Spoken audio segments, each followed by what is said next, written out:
Si Carlos Pereira Mela dijo que los grandes movimientos en el mundo influyen en nuestra región y en la Argentina, ¿cuál elegirías para empezar a analizar de esos grandes movimientos en el mundo?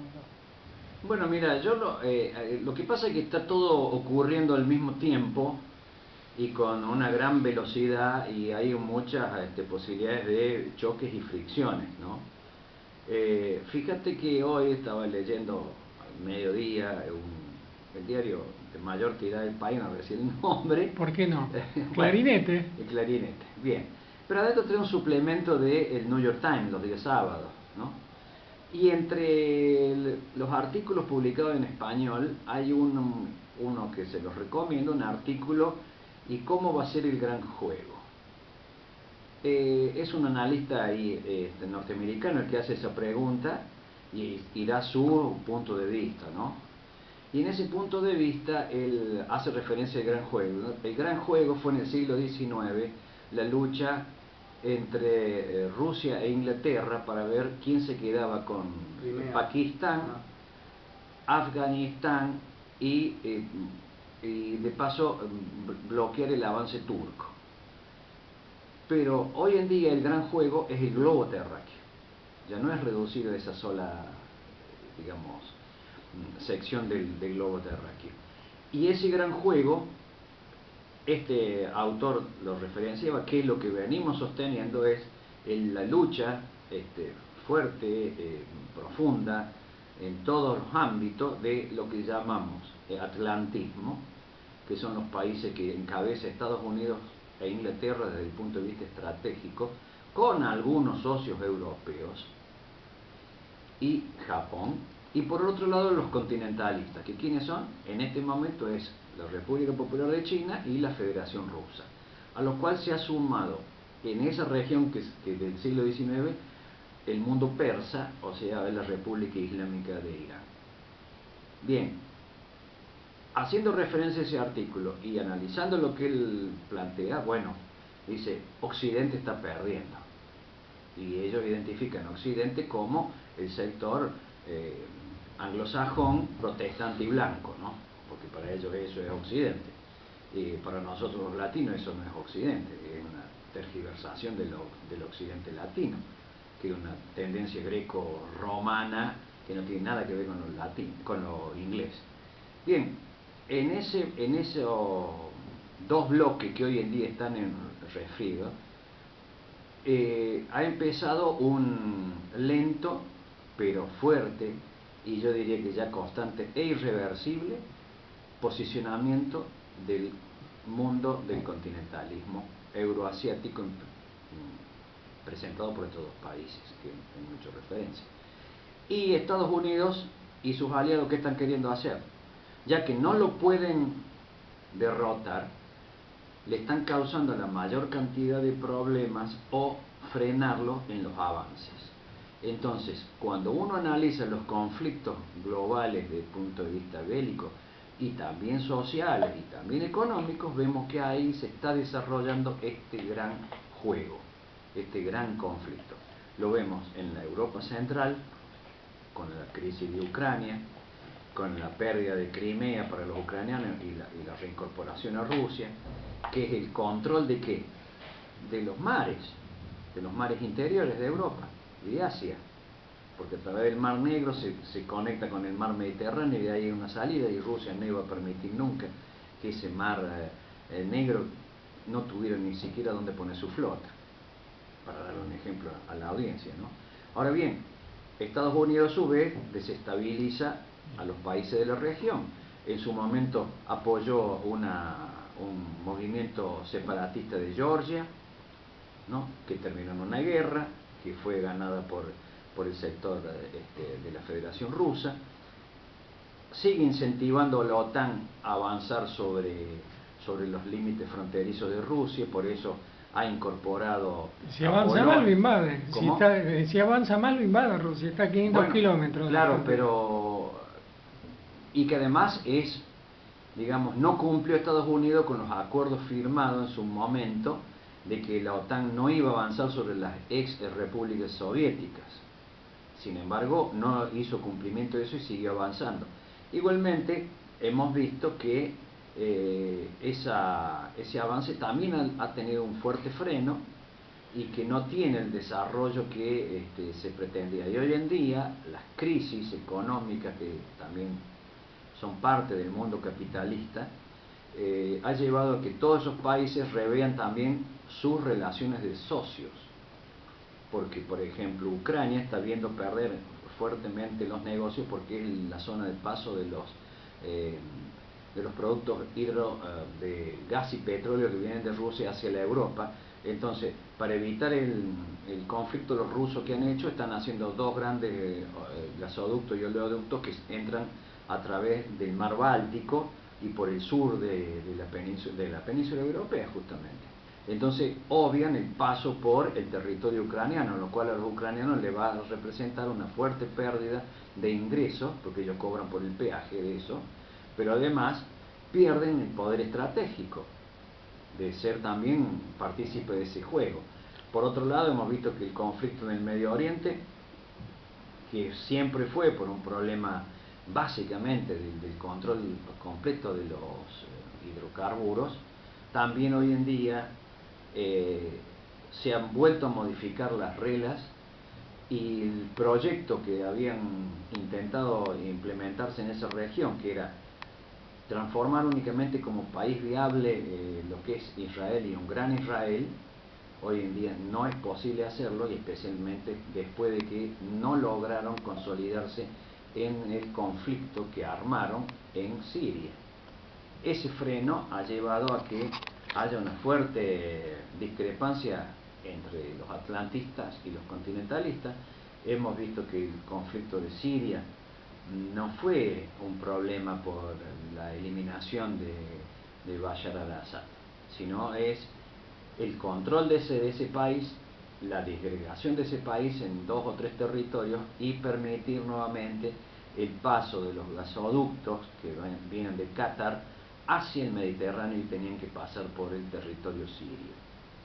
Eso hoy en día es un problema que no lo pueden solucionar ya las potencias occidentales, que han participado directamente, descaradamente, y a través de su prensa han transmitido a la población mundial de que en Siria hay una guerra civil. Nunca hubo una guerra civil, hubo levantamientos promocionados a través de la llamada Primavera Árabe, que fue una estructura perfectamente planificada por los poderes norteamericanos, y que después eso derivó en la participación de grupos de terroristas internacionales, básicamente financiados y con la mano de obra que provee Arabia Saudita y las monarquías del Golfo Pérsico.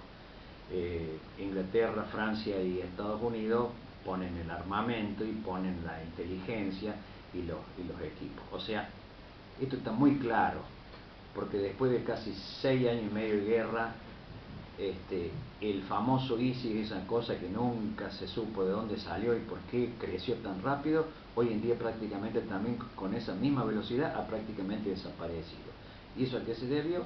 A la intervención de la Federación Rusa con su fuerza aérea, a la intervención de las fuerzas especiales de la Guardia Revolucionaria iraní, y además la participación de las milicias religiosas libanesas como el Hezbollah, etcétera, que volcaron el conflicto de nuevo favorable al gobierno legal de Siria.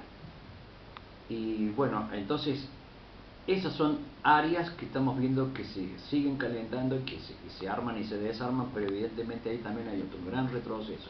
Otro gran retroceso ha sido los conflictos que han llevado a África, donde hay un sinnúmero de conflictos, de enfrentamientos tribales, también perfectamente determinados, que son incentivados por los grandes grupos financieros mundiales, porque en esa zona es la mejor forma de esa manera extraerle los recursos naturales de esos países sin tener que intervenir con ningún ejército.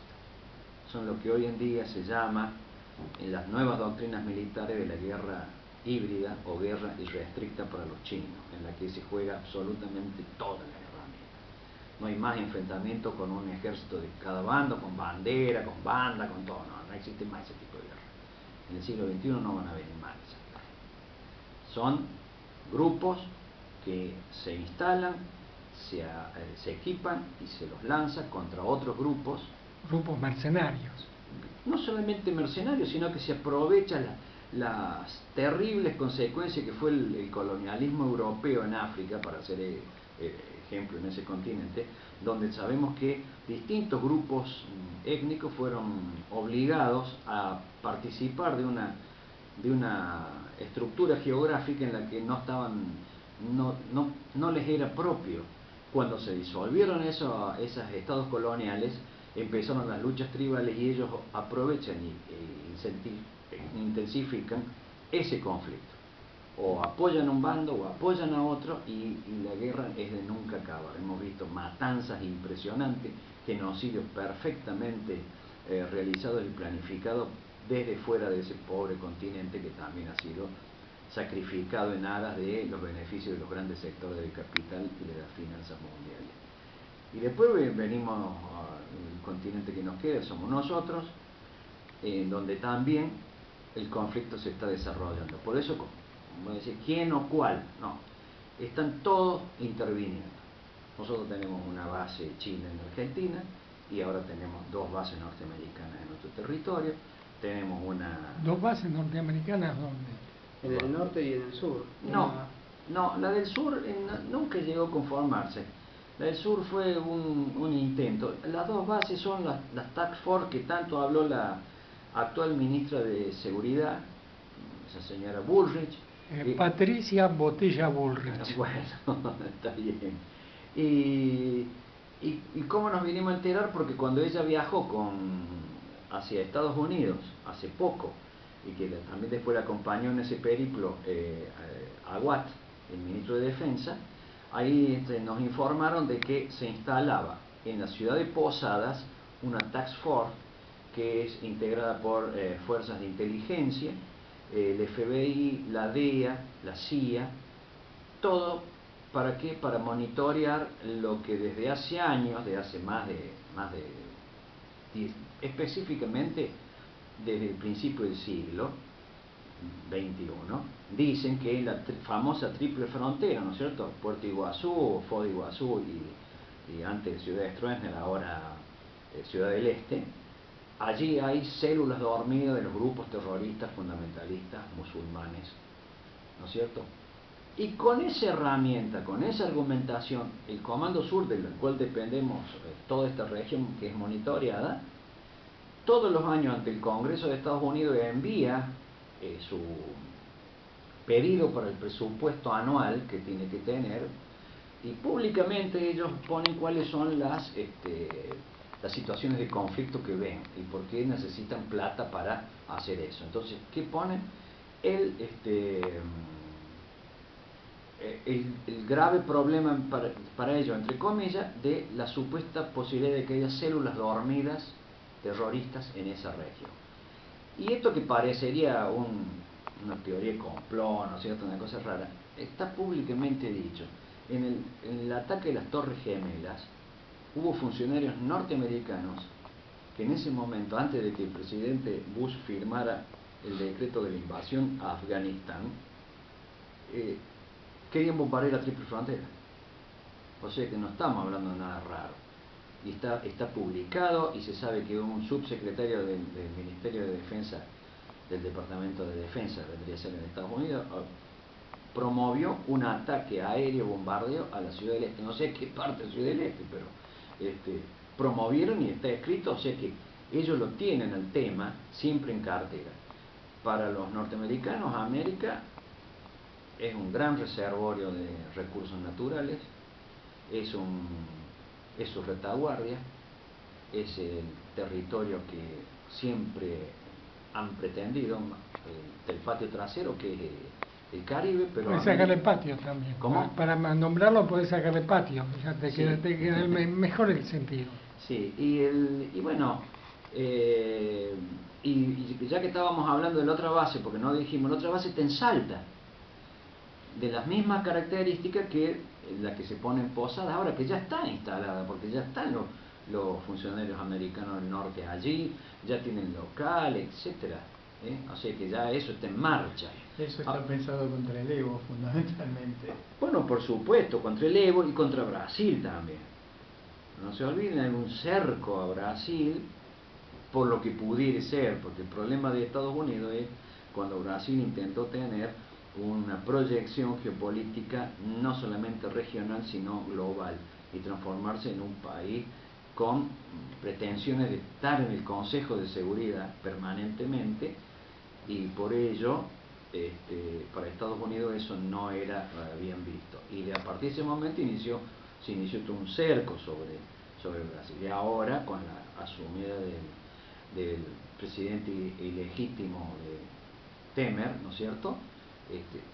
Las intervenciones norteamericanas en Brasil son muy profundas, se han desarrollado maniobras en un área de hiperseguridad de Brasil, que era la Amazonia, con el argumento de la lucha antiterrorista y antiguerrillera. Sí, junto con Colombia invadir Venezuela en su momento, ¿no? Sí, también, esto muchas veces, como Venezuela tenía una situación muy conflictiva con su vecino colombiano, especialmente bajo el mandato del presidente Uribe, Brasil logró varias veces interceder e impedir de que se llegara a una escalada mayor, ¿no es cierto? Ahora, con Temer la cosa es distinta, con Mauricio Macri la cosa es distinta. Por eso hemos visto que este grupo le ha dado una puñalada de muerte a la UNASUR, ¿no es cierto? Porque esa es la realidad. Ellos se han suspendido su participación, pero es la participación prácticamente de los países más importantes de Sudamérica. Sumamos Argentina y Brasil, más del 50% del continente, mucho más en población y mucho más en recursos, en PBI, etcétera, etcétera. O sea, tenemos que ver que todos estos movimientos chocan a su vez con la llegada de China a nuestra región.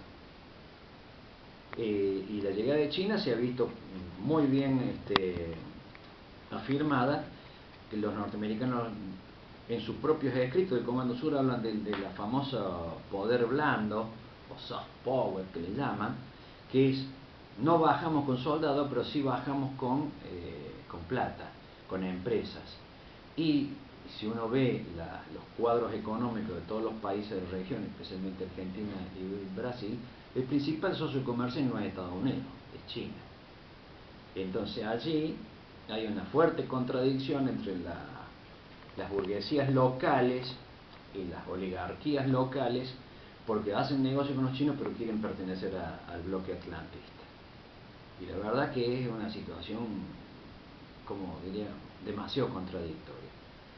Hemos visto que, en definitiva, desde que está la administración Macri, la única plata que llegó de la lluvia fue plata especulativa, porque supuestamente sus socios ideológicos y sus socios de amistad iban a bajarle con plata, con soportes, etcétera, etcétera, y hasta ahora no bajó absolutamente nada, ni va a bajar viendo cómo viene el panorama, ¿no es cierto? O sea, volviendo a lo que estábamos hablando, ese gran juego también se está desarrollando en América. Vamos a un corte musical, volvemos y seguimos hablando de nuestra realidad latinoamericana. Hoy estamos muy enfocados a Sudamérica.